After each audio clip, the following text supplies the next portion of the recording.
Hello, hello, hello. Good, Hello. good Bonjour à tous. afternoon. I never know if we say good afternoon. It is noon. Good noon. Do we say good Well, noon morning? has just passed, so technically we're Okay. All after right. it, I guess. All right. All right. So the only time you should say good noon is exactly at 12, at 12:00, I guess. But anyways, we have a special guest today, as they're always special, so maybe they're not so special when they're so special. But we have a special guest today in Miguel, Miguel Ariza from New York. Miguel, how are you? Hi everybody, and hi everybody who's watching right now. I'm pretty good. It's been a nice Fantastic. day so far. How's everybody? Wow, I think we're all doing good. It's a nice sunny day here in Quebec. I Yeah. hope it's the same in New York. So, um, Miguel is different from our past guests in that this is He's he's special a after all. he is indeed he is a participant at our event from the very beginning. So we thought we'd bring him on, get his insights, get his criticisms. And he's a big event goer. So throughout our talk today, I think we'll be getting his insights on the various events that he goes to also. So again, welcome Miguel. It is, I think, our one of our first Facebook lives in English after the event this year. We've been doing a few in French for the past few times. So thank you. You're welcome, guys. But this will go around. Like we'll switch into a few languages. It'll be fun. That's right. I failed to mention he's an event goer because he is, in fact, an accomplished polyglot who has his own blog about his language learning journey. It's the So, Multilingual Bronxite, which just turned 1 year back in September. oh, there Oh, you go. wow. Wow, And only 1 year, eh? I thought it would be more than that. Yeah. nah, Well, the story of how I made it was because it was LangFest last year, Mm-hmm. and one of the last talks on that Saturday was a talk about uh, polyglottery and doing good things. It was given by someone who is now a good friend of mine, Anya Spilker. Oh, Shout there out you to go. her. All right. hi to Anya, yeah, and who was here this year as well. So she's a multi-event speaker now. That's right. She's also traveling the world. Yeah. Yeah, and after the talk she gave and how she created the law of languages, she inspired all of us to, in our own special way, try to influence the world and inspire people. So the blog, the Multilingual Bronx site, it's just a small way that I'm giving back to everybody. Good. Well, tell us a little bit about your language journey. Well, tell us about Miguel first. You know. Um, well, this whole journey started only 6 years ago, when I started learning Greek civilization in university, and then I grew curious after that semester was done, and I wanted to learn the modern language. And I started looking for applications on my phone and on Google Play, and I found one called 50 Languages, which gave me some sample sentences and vocabulary in Greek, and I sat down, studied, jotted down numbers, verbs, greetings, and I waited until about that spring to go out to a restaurant here in the city and to go speak with somebody. And it was the first time I've ever gone to a place by myself and practiced a foreign language with somebody. And I felt jitters. I felt really excited. I've never done something like So this before. so Greek is the first language that you, I guess, actively tried to learn. But what about before that? I mean, your upbringing. Uh, were you born in the States or Yeah, okay? born and raised in the Bronx, Mm-hmm. and my family is all from Mexico. We're from Okay. the central part of the country called Puebla, so All right. it's a little more southwest of where Anya Spilker lives. Okay. And I went over there when I was about 4 or 5 years old to learn Spanish, and I stayed there for a good chunk of time, around 5 to 6 months. All right. Then my English was pretty good when I was about 8 years old in second grade. Hang on. Your English was Yeah. pretty good, or Yeah. your So Spanish? you were saying you was trying to learn Spanish. So what? But you consider your first language to be English or Spanish or both? Def when I think about it, definitely Spanish, because there's one interesting trait that I have, that with the th sound, when I try to pronounce some words in English with the th sound, like then or three, sometimes instead of the th sound, a d sound comes out, and I kind of attribute that to Okay. Okay. and then and three times, and then that doesn't always come out. Well, I've always noticed my Latino friends, when they try to say tetsu, they'll say teksu. I don't know why. It becomes a teksu. Any way to explain that, Miguel? I guess here in my household, I speak much more Spanish, and with certain family members, I speak in English. But and then I like teaching Spanish to people, and most of the music I listen to or the content that I watch, it's on Spanish. All right.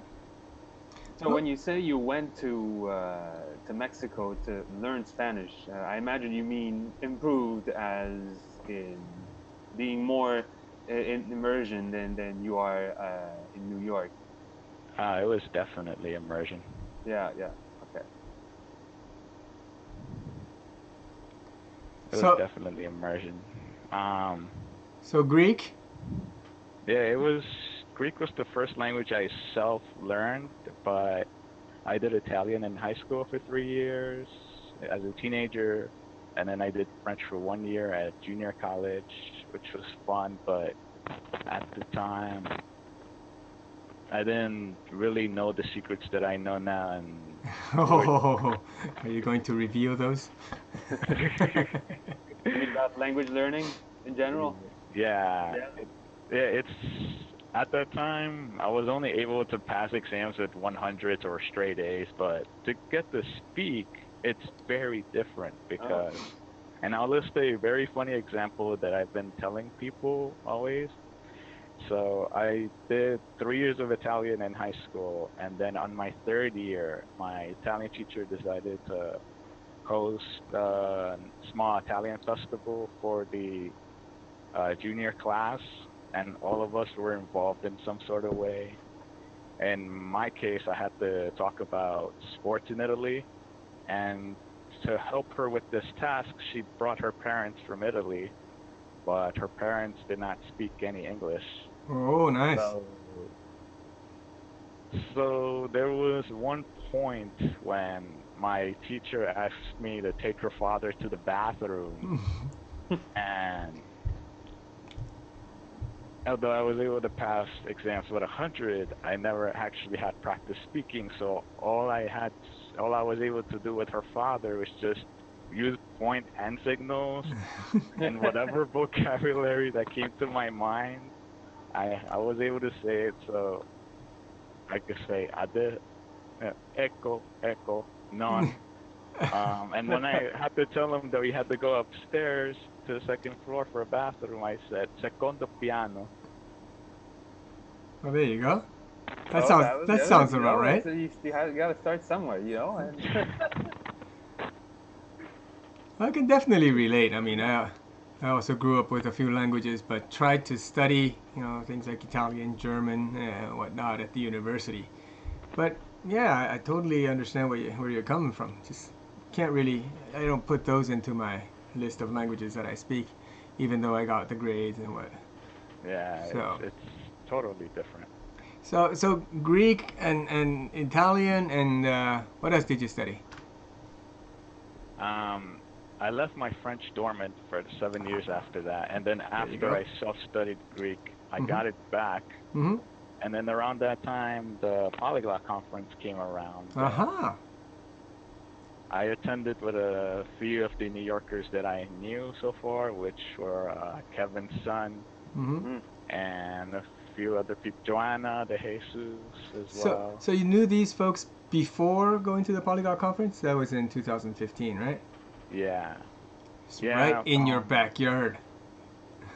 We all attended language meetups, I local see. language meetups, and Kevin at the time organized one, so I found that one on Facebook, went to it, and when we were able to switch often between English, French, Chinese, which I was studying at the time at university, and Uh-huh. Spanish, all in one conversation, I guess we became instant friends, and then we went to the conference. We met more New Yorkers that were language fans, and our circle grew bigger.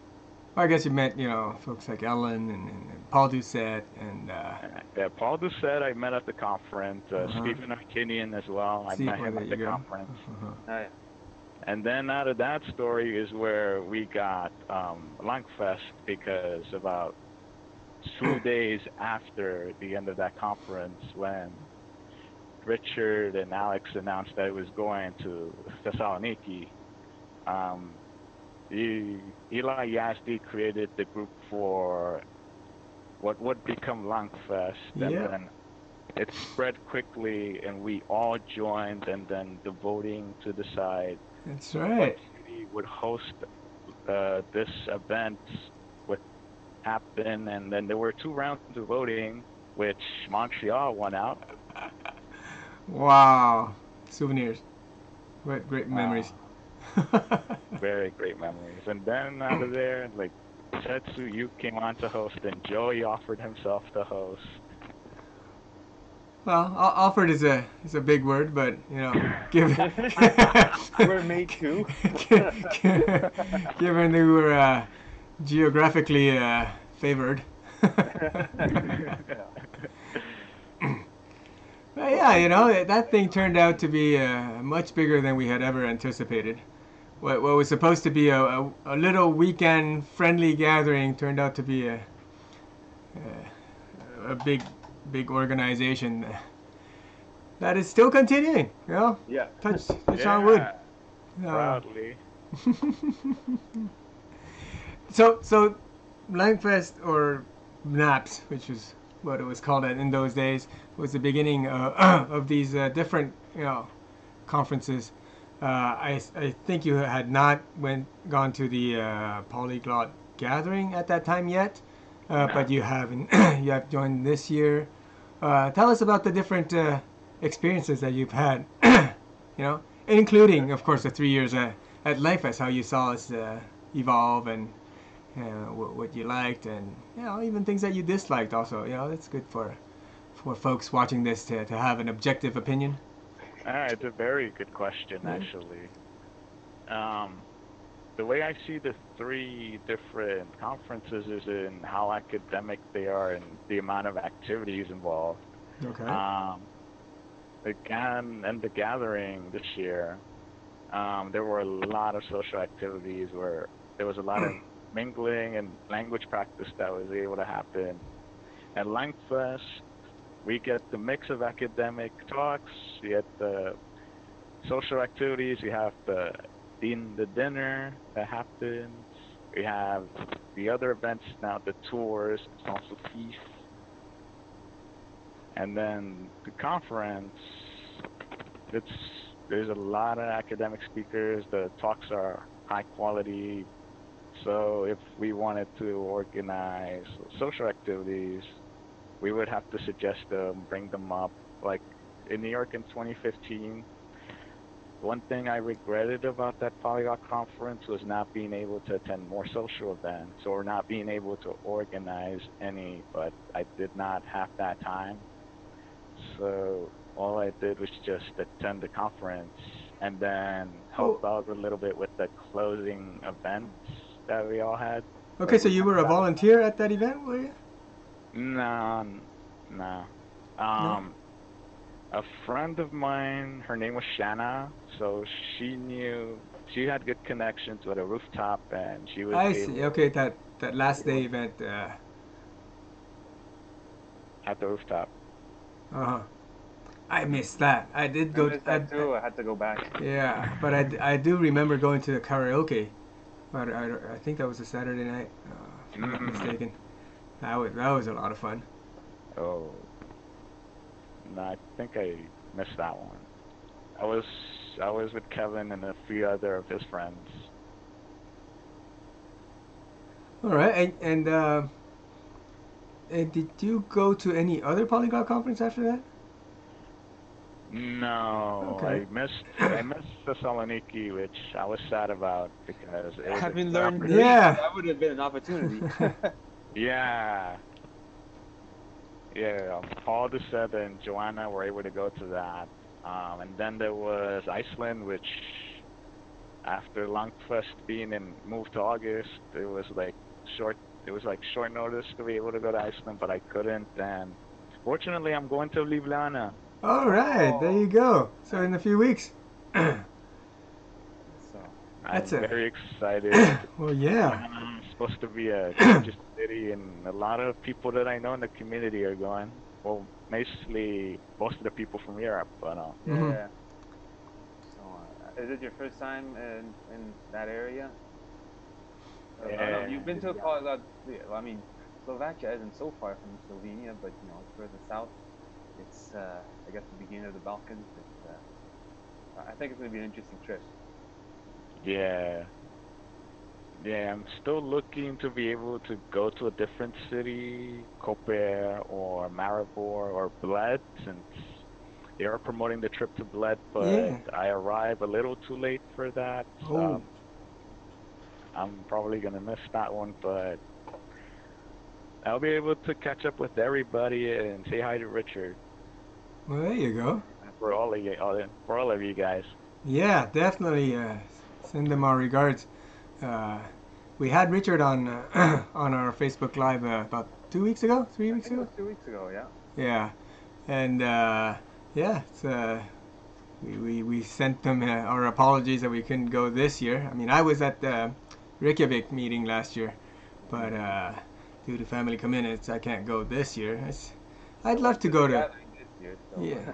Yeah, I've not had a Lots of chance to go to the gathering because I'm in Asia during the summer, so it's a long trip for me to go all the way to yeah, absolutely.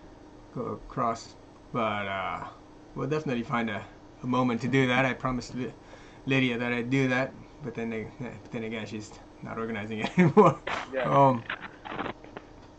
Well, you know, it's in our heart still, and it'll allow you to meet the rest of the team there. Exactly. Peter Balaj and all Yeah. the organizers. You know, they're a very well-oiled team. Well, because I I think- want to see, I want to see how the different vibe that is at the Polyglot Gathering, which I know is distinct from. every well, every event Mhm. has a little bit of has something to it. I think Miguel, you summarized it pretty well. But yeah, there's a little bit of a different vibe in every event, and it's definitely worth, I think, seeing both every side. You know. mhm. Yeah. So One thing that for me was special about LangFest was a family vibe that we don't get in the other ones, because Tetsu, you like bringing your family over, and Fatih, one of the Yeah. joyful volunteers, like, he had his family over, and Yeah. everyone met his daughter Senna, and they loved her. Mhm. Well, I mean, I think we're still small enough to keep that family vibe, and it's something that we cherish. We want every participant to feel important and included, part of the big party that is LangFest. So I hope that as we grow, we'll still be able to manage to keep that atmosphere somehow. It is something that we try to do intentionally. We try to put in a lot of social activities, definitely for that, and yeah, it's good to know that, good to hear that from a participant. Thank you. Yeah. And the photo booth is genius as well. Everybody loves it. Oh well, Baja and his wife, they're actually off to Egypt right now for their wedding, and his wife is really the big brain behind the whole photo booth thing. It's just it's a lot of fun. It really gets people partying. It's gonna be our staple. I think it'll be our LangFest photo booth. Our tradition, just like our picnic. Things that we don't change. So, Miguel, cambiamos en español a ver si terminamos la entrevista en español. Sí, Para hacer el primer live del año y desde el principio que hacemos esto en Sí, ¿verdad? otro idioma que inglés o francés. Así que eres el primero. gracias. Y tengo la oportunidad de hablar con Nicolás en español por Sí. primera vez. Sí, ok. ¿Verdad? No me acordaba no me acordaba del idioma en que conversamos. Sí, imagino que en inglés, pero en francés hablamos. Sí, ¿O no? sí, en Montreal especialmente. Bueno.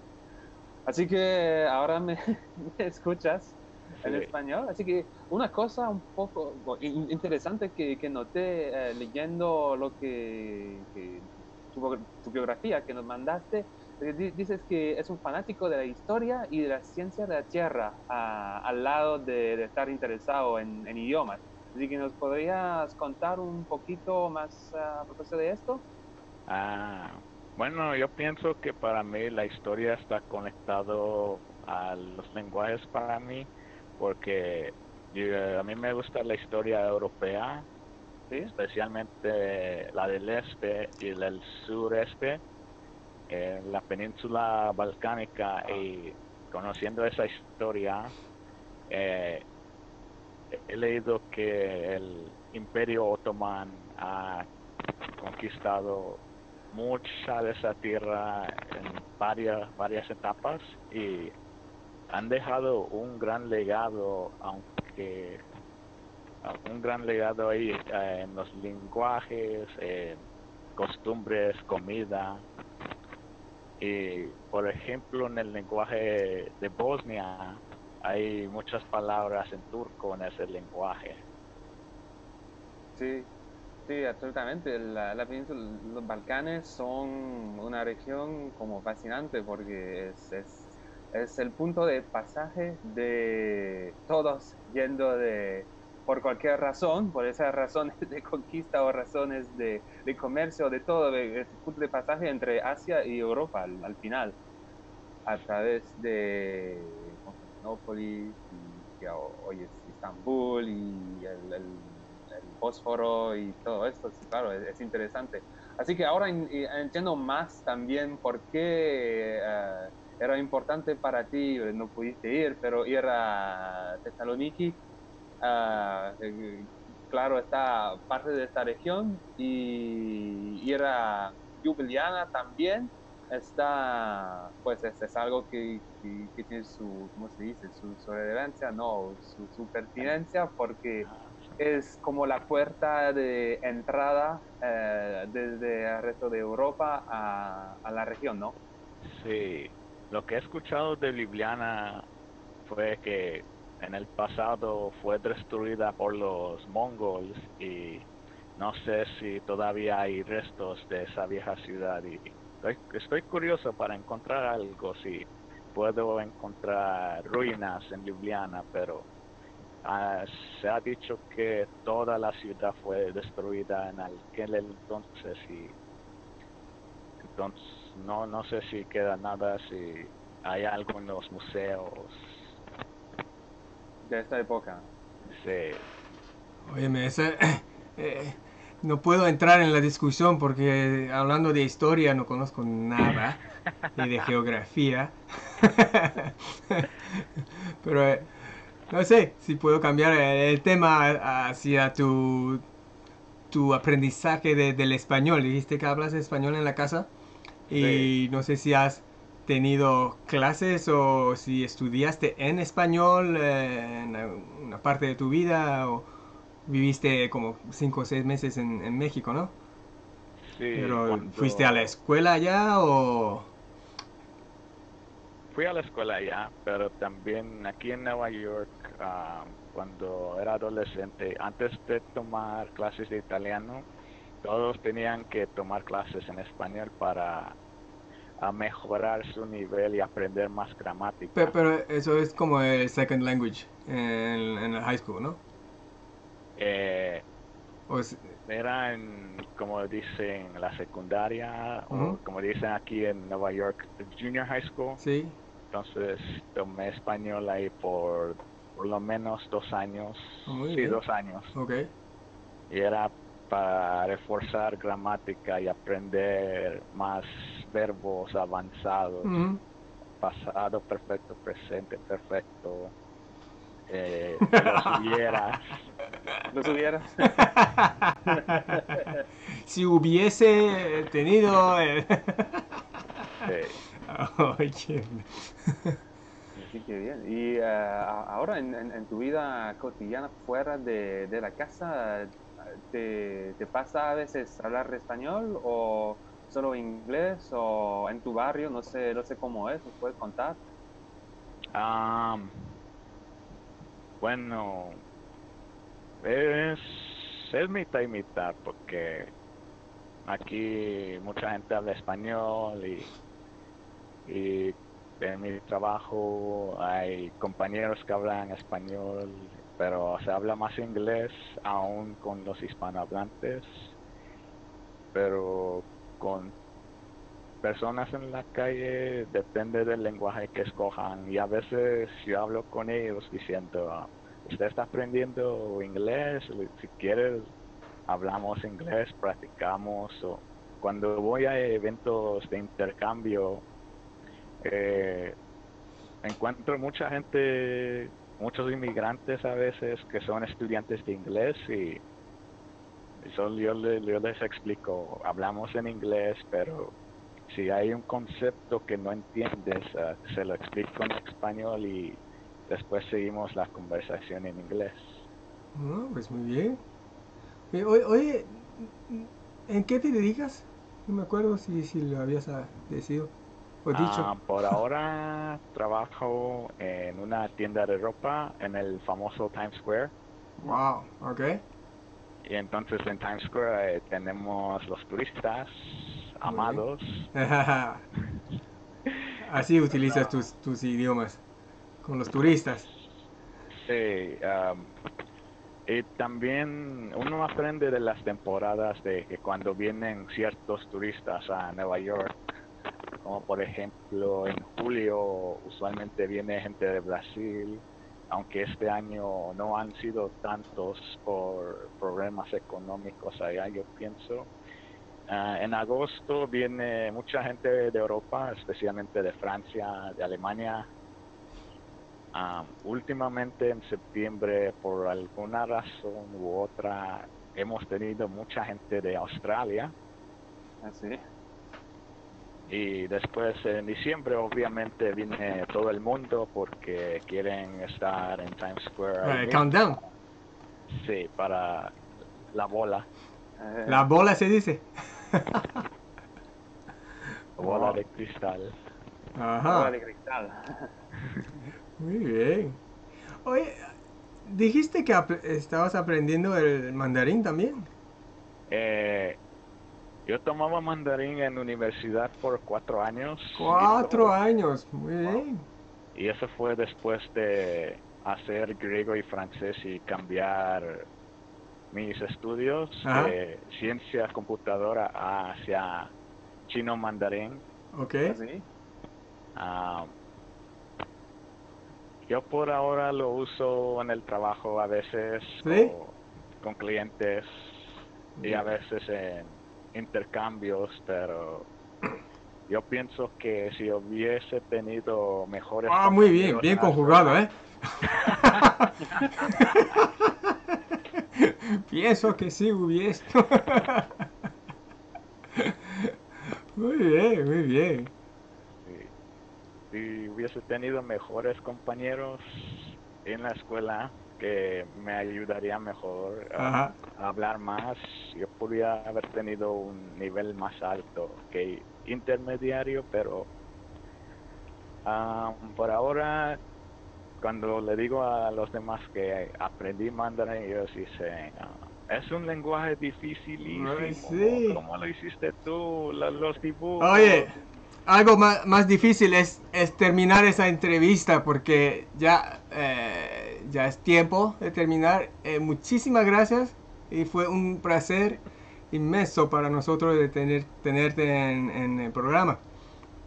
Ay, gracias. Absolutamente, sí. Así que, y también es un, ¿cómo se dice? Es un recuerdo, una primera cosa, un live que es en español. Así que creo que podremos rehacerlo en el futuro, pero Sí, tú quedarás en la historia como el primero. all right. Gracias, Bueno, Miguel. gracias. Así que Ok, muchas gracias. nos vemos. Nos vemos. Saludo a Joey. Chao, chao. Chao.